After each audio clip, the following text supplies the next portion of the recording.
ನಮಸ್ತೆ ವೀಕ್ಷಕರೇ, ನ್ಯೂಸ್ 23ಗೆ ಸ್ವಾಗತ.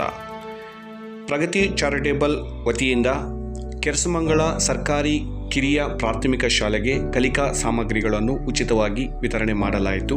ಸರ್ಕಾರಿ ಶಾಲೆಗಳ ಉಳಿವಿಗಾಗಿ ಶ್ರಮಿಸುತ್ತಿರುವ ಪ್ರಗತಿ ಚಾರಿಟೇಬಲ್ ಅಧ್ಯಕ್ಷರಾದ ಮುನೇಶ್ ಅವರು ತಾಲೂಕಿನ 150 ಶಾಲೆಗಳಿಗೆ ಈ ರೀತಿ ನಲಿಕಲಿ ಚೇರುಗಳು, ಕಲಿಕಾ ಸಾಮಗ್ರಿಗಳು ವಿತರಣೆ ಮಾಡಿದ್ದಾರೆ. ರಾಮ ರಾಮ ರಾಮ ರಾಮ ರಾಮ ನಾಮ ತಾರಕಂ ರಾಮಕೃಷ್ಣ ವಾಸುದೇವ ಭಕ್ತಿ ಮುಕ್ತಿದಾಯಕಂ ಜಾನಕಿ ಮನೋಹರಂ ಸರ್ವಲೋಕನಾಯಕಂ ಜಾನಕಿ ಮನೋಹರಂ ಸರ್ವಲೋಕನಾಯಕಂ ಶಂಕರಾದಿ ಸೇವ್ಯಮಾನ ಪುಣ್ಯನಾಮ ಕೀರ್ತನಂ ಶಂಕರಾದಿ ಸೇವ್ಯಮಾನ ಪುಣ್ಯನಾಮ ಕೀರ್ತನಂ.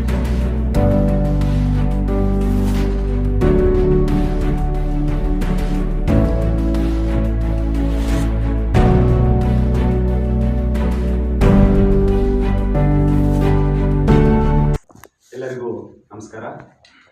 ಈ ದಿನ ಪ್ರಗತಿ ಚಾರಿಟಬಲ್ ಟ್ರಸ್ಟ್ ರಿಜಿಸ್ಟ್ರೇಷನ್ ಬೆಂಗಳೂರು ಅವರ ಅಧ್ಯಕ್ಷರಾದ ಶ್ರೀ ಮುನೇಶ್ ಸರ್ ಅವರು ನಮ್ಮ ಶಾಲಾ ವಿದ್ಯಾರ್ಥಿಗಳಿಗೆ ಲೇಖನ ಸಾಮಗ್ರಿಗಳನ್ನು ವಿತರಣೆ ಮಾಡಲಿಕ್ಕೆ ಆಗಮಿಸಿದ್ದಾರೆ. ಅವರಿಗೆ ನನ್ನ ಮತ್ತೊಮ್ಮೆ ಸ್ವಾಗತವನ್ನು ಬಯಸ್ತಾ, ಅದೇ ರೀತಿ ಅನುವು ಪ್ರಭಾಕರ್ ಸರ್ ಅವರೇ, ನಮ್ಮ ಗ್ರಾಮ ಪಂಚಾಯತಿ ಸದಸ್ಯರಾದ ವೆಂಕಟೇಶ್ ಅವರೇ, ಮಾಜಿ ಸದಸ್ಯರಾದ ಮಂಜುನಾಥ್ ಅವರೇ, ಅದೇ ರೀತಿ SDMC ಸದಸ್ಯರೇ, ಶಾಲಾ ಮುಖ್ಯ ಶಿಕ್ಷಕಿಯರೇ, ಸಹ ಶಿಕ್ಷಕಿ ಹಾಗೂ ಮೀಡಿಯಾ ಮಿತ್ರರೇ, ಈ ದಿನ ನಮ್ಮ ಶಾಲೆಗೆ ಮುನೇಶ್ ಸರ್ ಅವರು ಆಗಮಿಸಿ ಕಲಿಕಾ ಸಾಮಗ್ರಿಗಳನ್ನು ವಿತರಣೆ ಮಾಡಲಿಕ್ಕೆ ಆಗಮಿಸಿದ್ದಾರೆ. ನಮಗೆ ತುಂಬ ಸಂತೋಷದ ದಿನ ಈ ದಿನ. ಯಾಕಂದರೆ ನಾನು ಸರ್ ಅವರಲ್ಲಿ ಈ ಹಿಂದೆ ಬೇಡ್ಕೊಂಡಾಗ ನಮ್ಮದು ತುಂಬ ಕುಗ್ರಾಮ ಕೆರಸಮಂಗಲ, ತುಂಬ ಬಡ ಮಕ್ಕಳು ಜಾಸ್ತಿ ಇದ್ದಾರೆ. ಇಲ್ಲಿ 95% SC ಮಕ್ಕಳು ಇಲ್ಲಿ ಅಭ್ಯಾಸ ಮಾಡ್ತಾ ಇದ್ದಾರೆ. ತುಂಬ ಬಡ ಮಕ್ಕಳಿದ್ದಾರೆ.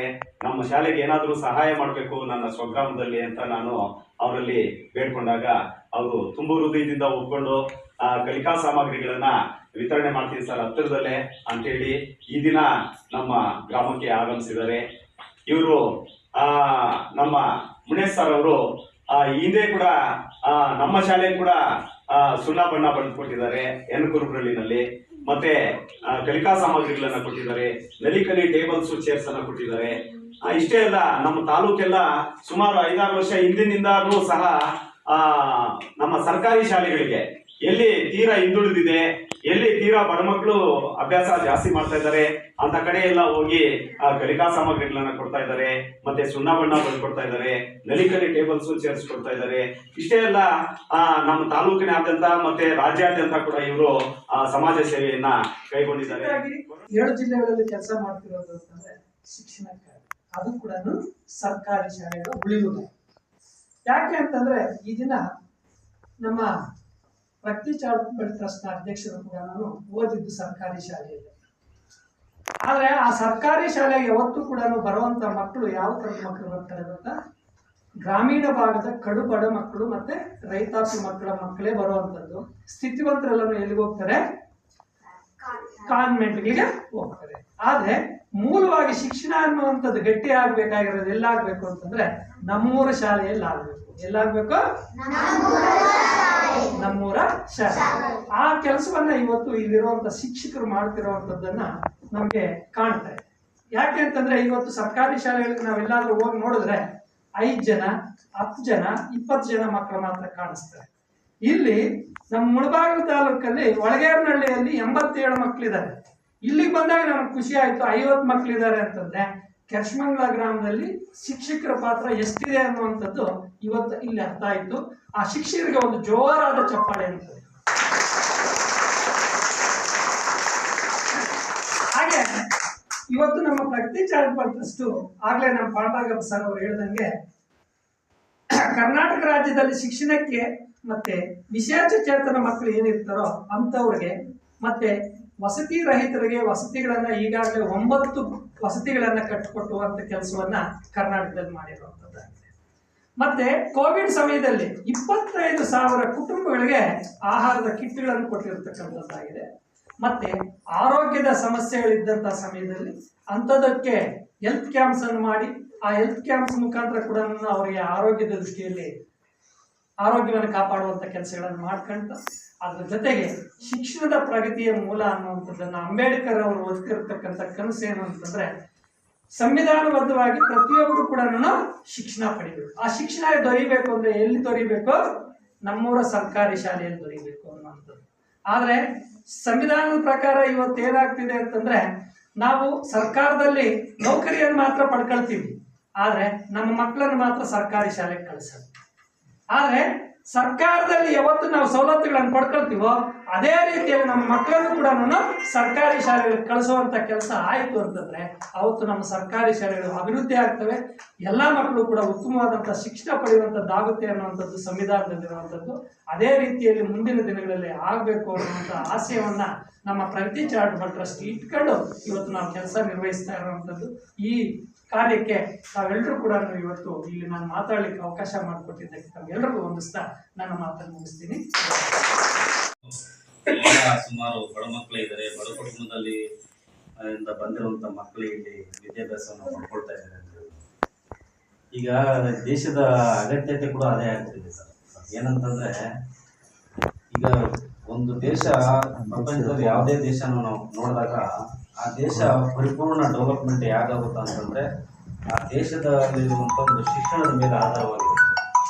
ಸೊ ಹಾಗಾಗಿ ನಮ್ಮ ದೇಶ ಸ್ವತಂತ್ರ ಬಂದು 70 ವರ್ಷಗಳ ನಾವೇನೆಲ್ಲ ಕಟ್ಟಿ ಇವತ್ತು ಬೆಳೆಸಿದೀವೋ ಇನ್ನೊಂದಷ್ಟು ವೇಗವಾಗಿ ಇನ್ನೊಂದಷ್ಟು ಅಮೆರಿಕ ಆಗಿರ್ಬೋದು, ಚೈನಾ ಆಗಿರ್ಬೋದು, ಇವುಗಳ ಒಂದು ಆರ್ಥಿಕತೆಗೆ ಅಥವಾ ಬೆಳವಣಿಗೆಗೆ ಸೆಟ್ ಹೊಡಿಬೇಕಂತಂದ್ರೆ ಟೆಕ್ನಾಲಜಿ ಕೂಡ ಬೆಳಿಬೇಕಾಗ್ತದೆ, ಮತ್ತೆ ಹಲವಾರು ರಂಗಗಳು ಕೂಡ ಬೆಳಿಬೇಕಾಗ್ತದೆ.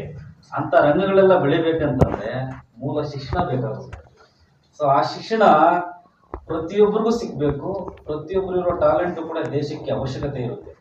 ಕೆಲವೇ ಜನರ ಒಂದು ಟ್ಯಾಲೆಂಟ್ ಅನ್ನು ಉಪಯೋಗಿಸಿಕೊಂಡು ಓವರಾಲ್ ಆಗಿ ದೇಶವನ್ನು ಡೆವಲಪ್ಮೆಂಟ್ ಮಾಡುವ ಪರಿಸ್ಥಿತಿ ಯಾವತ್ತಿಗೂ ಆಗೋದಿಲ್ಲ. ಸೊ ಹಾಗಾಗಿ ಈ ಕೊಡುಗೆ ಯಾವ ರೀತಿ ಸಿಗ್ಬೇಕಂತಂದ್ರೆ ಎವ್ರಿ ಕಾರ್ನರ್ ಪ್ರತಿಯೊಂದು ಹಳ್ಳಿಯಲ್ಲೂ ಕೂಡ ಟ್ಯಾಲೆಂಟ್ಸ್ ಹುಟ್ಟಬೇಕಾಗ್ತದೆ, ದೇಶಕ್ಕೆ ಸೇವೆ ಮಾಡಬೇಕಾಗುತ್ತೆ. ಹಾಗಾಗಿ ಸಂವಿಧಾನನೇ ಹೇಳುತ್ತೆ ಪ್ರಾಥಮಿಕ ಶಿಕ್ಷಣ ಒಂದು ಪ್ರತಿಯೊಬ್ಬರ ಮಗುವಿನ ಹಕ್ಕು ಅಂತ ಹೇಳುತ್ತೆ. ಆ ಹಕ್ಕನ್ನು ನಾವು ಫಾಲೋ ಮಾಡ್ತಾ ಹೋದ್ರೆ ನಾವು ಪ್ರತಿಯೊಬ್ಬರಿಗೆ ಶಿಕ್ಷಣವನ್ನು ಕೊಡಿಸ್ಬೇಕಾಗ್ತದೆ. ಸರ್ಕಾರ ಆ ನಿಟ್ಟಿನಲ್ಲಿ ಕೆಲಸ ತಗೊಂಡಿದೆ, ಪ್ರತಿಯೊಂದು ಹಳ್ಳಿಗೂ ಶಾಲೆಯನ್ನ ಒಂದು ಓಪನ್ ಮಾಡಿದೆ. ಬಟ್ ಇವತ್ತು ಆ ಶಾಲೆಗಳು ಉಳಿದಿದಾವ? ಆ ಊರುಗಳಲ್ಲಿ ಮುಚ್ಚೋಗ್ತಾ ಇರುವಂತ ಊರುಗಳಲ್ಲಿ ಇರುವಂತ ಮಕ್ಕಳಿಗೆ ಶಿಕ್ಷಣ ಸಿಗ್ತಾ ಇದೆಯಾ? ಅದೆಲ್ಲ ಕೂಡ ನಾವು ಆಲೋಚನೆ ಮಾಡಬೇಕಾಗುತ್ತೆ.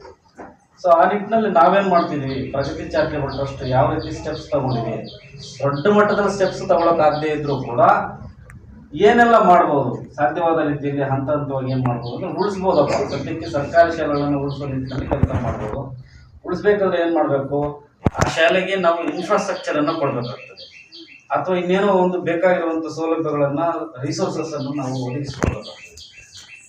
ಈಗೇನಂತಂದ್ರೆ ಈಗ ಪಂಚಾಯತಿಗಳಲ್ಲೂ ಕೂಡ ಸರ್ಕಾರಿ ಶಾಲೆಗಳಿಗೆ ಕಾಂಪೌಂಡ್ ಕಟ್ಸೋದು ಅಥವಾ ಏನಾದ್ರು ಅಡುಗೆ ಕೋಣೆ ಕಟ್ಸೋದು ಕೆಲವೊಂದೆಲ್ಲ ಅವಕಾಶಗಳು ಇದಾವೆ. ಅದನ್ನ ಬಿಟ್ಟು ಬೇರೆ ಇನ್ನೇನಾದ್ರು ಬೇಕಾದಾಗ ಯಾರು ಕಟ್ಸ್ಕೊಡ್ತಾರೆ, ಏನಾದ್ರು ಏನ್ ಬೇಕಾಗ್ತದೆ ಯಾರು ಕೊಡ್ತಾರೆ ಅಂತಂದ್ರೆ ಯಾರು ಬೇಕಾದ್ರೂ ಮುಂದೆ ಬರ್ಬೋದು. ಸಂಘ ಸಂಸ್ಥೆಗಳು ಬರ್ಬೋದು, ವ್ಯಕ್ತಿಗಳು ಮುಂದೆ ಬರ್ಬೋದು, ಬಂದು ಹೆಲ್ಪ್ ಮಾಡ್ಬೋದು. ಏನು ಕೊಡ್ಬೋದು, ಈಗ ಹೇಳ್ತಾ ಇದ್ರು ಮಳೆ ಬಂದಾಗ ಇಲ್ಲೆಲ್ಲ ತುಂಬಾ ತಣುವಾಗುತ್ತೆ, ಕೆಳಗಡೆ ಕೂತ್ಕೊಳಕ್ ಆಗೋದಿಲ್ಲ ಮಕ್ಕಳು ಅಂತ ಮಕ್ಕಳಿಗೆ ಇಮಿಡಿಯೇಟ್ ಆಗಿ ಏನ್ ಕೊಡ್ಬೋದು, ಒಂದು ಡೆಸ್ಕ್ ಕೊಡ್ಬೋದು ಅಥವಾ ನೆಲಕಲ್ಲಿ ಟೇಬಲ್ಸ್ ಚೇರ್ಸ್ ಕೊಡ್ಬೋದು. ಸೊ ಏನಾಗುತ್ತಂದ್ರೆ ಮಗು ಬಂದು ಕೂತ್ಕೊಂಡಾಗ ಮೆಂಟಲಿ ಡಿಸಪಾಯಿಂಟ್ ಆಗೋದಿಲ್ಲ, ಕಲಿಯೋದಕ್ಕೆ ಸ್ಟಾರ್ಟ್ ಮಾಡುತ್ತೆ. ಸೊ ಕಲಿಕೆಯ ಸಾಮರ್ಥ್ಯವನ್ನ ನಾವು ಡಬಲ್ ಮಾಡ್ಬೇಕಂದ್ರೆ, ಹೆಚ್ಚಿಸ್ಬೇಕಂತಂದ್ರೆ ಅವರಲ್ಲಿರುವಂತ ಒಂದು ಇಂಟ್ರೆಸ್ಟ್ ಪಾಯಿಂಟ್ಗೆ ನಾವು ಕೆಲಸ ಮಾಡ್ಬೇಕಾಗುತ್ತೆ. ಅವರಲ್ಲಿ ಉತ್ತೇಜನ ಕೊಡುವಂತ ಒಂದು ಸೈಕಾಲಜಿಕಲ್ ಫ್ಯಾಕ್ಟರ್ ಮೇಲೆ ನಾವು ಕೆಲಸ ಮಾಡಬೇಕಾಗುತ್ತೆ. ಸೊ ಆ ನಿಟ್ಟಿನಲ್ಲಿ ನಾವೇನೆಲ್ಲ ರಿಸೋರ್ಸಸ್ ಅನ್ನ ಕೊಡ್ಬೇಕಾಗುತ್ತೆ. ಇವಾಗ ಈ ಬುಕ್ಸ್ ಕೊಟ್ಟಾಗ ಏನಾಗುತ್ತೆ ಅಂತಂದ್ರೆ ಆ ಮಕ್ಕಳಿಗೆ ಒಂದು ಕಲಿಕೆ ಚೇತರಿಕೆ ಡೆವಲಪ್ಮೆಂಟ್ ಆಗಲಿಕ್ಕೆ ಇದು ಅನುಕೂಲ ಮಾಡುತ್ತೆ. ಇದೊಂದೇ ಮಾಡುತ್ತೆ ಅಂತ ಹೇಳಕ್ಕಾಗೋದಿಲ್ಲ, ಇದು ಒಂದು ಪಾರ್ಟ್ ಅಷ್ಟೇ. ಇದೊಂದು ಪಾರ್ಟ್ ಅವ್ರಿಗೆ ಅನುಕೂಲ ಆಗುತ್ತೆ. ನೆಲಕಲ್ಲಿ ಚೇರ್ಸು ಟೇಬಲ್ಸ್ ಒಂದು ಅನುಕೂಲ ಆಗುತ್ತೆ. ಸ್ಮಾರ್ಟ್ ಕ್ಲಾಸ್ ಇದ್ದಾಗ ಅದೊಂದು ಅನುಕೂಲ ಆಗುತ್ತೆ. ನೀವು ಶಿಕ್ಷಕರು ಒಂದು ಇಂಟ್ರೆಸ್ಟ್ ಅವ್ರು ಕೊಟ್ಟು ಅವ್ರ ಬೆನ್ನಿಂದೆ ನಿಂತು ಟೀಚ್ ಮಾಡಿದಾಗ ಅದು ಒಂದು ಅನುಕೂಲ ಆಗುತ್ತೆ. ಗ್ರಾಮಸ್ಥರ ಸಹಕಾರ ಒಂದು ಅನುಕೂಲ ಆಗುತ್ತೆ. ಈಗ ಪ್ರತಿಯೊಬ್ಬರು ಕೂಡ ಈ ತರ ಒಂದೊಂದು ರೀತಿಯಲ್ಲಿ ಅನುಕೂಲ ಆಗುತ್ತೆ.